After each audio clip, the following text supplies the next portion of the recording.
નવસારી જિલ્લામાં આવનારા રામનવમીના પવિત્ર તહેવાર પૂર્વે કાયદો અને વ્યવસ્થા જાળવવા પોલીસ તંત્ર એક્શન મોડમાં આવ્યું।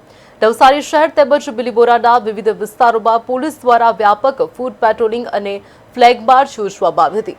આ ફ્લેગ માર્ચમાં ડીવાયએસપીની આગેવાનીમાં ઉચ્ચ પોલીસ અધિકારીઓ સહિત અંદાજે 100 જેટલા પોલીસ જવાનો જોડાયા હતા। શહેરના સંવેદનશીલ વિસ્તારોમાં પોલીસની હાજરી વધારવામાં આવી છે અને ફ્લેગ માર્ચ દ્વારા કડક સુરક્ષા વ્યવસ્થાનો સંદેશ આપવામાં આવ્યો છે। આ કામગીરીનો મુખ્ય હેતુ અસામાજિક તત્વોમાં ભયનું વાતાવરણ ઊભું કરવાનો અને સામાન્ય નાગરિકોમાં સુરક્ષાની લાગણી મજબૂત બનાવવાનો છે।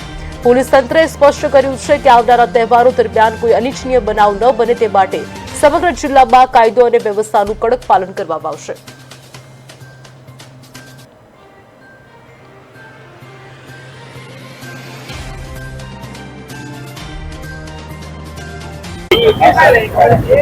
આગામી રામનવમી તેમજ બીજા તહેવારો જે આવી રહ્યા છે તેમાં કાયદો અને વ્યવસ્થાની પરિસ્થિતિ જળવાઈ રહે તે સારું પોલીસ અધિક્ષક શ્રી રાહુલ પટેલ સાહેબની સૂચના હેઠળ નવસારી શહેરમાં આજરોજ ફ્લેગ માર્ચ યોજવામાં આવી રહી છે।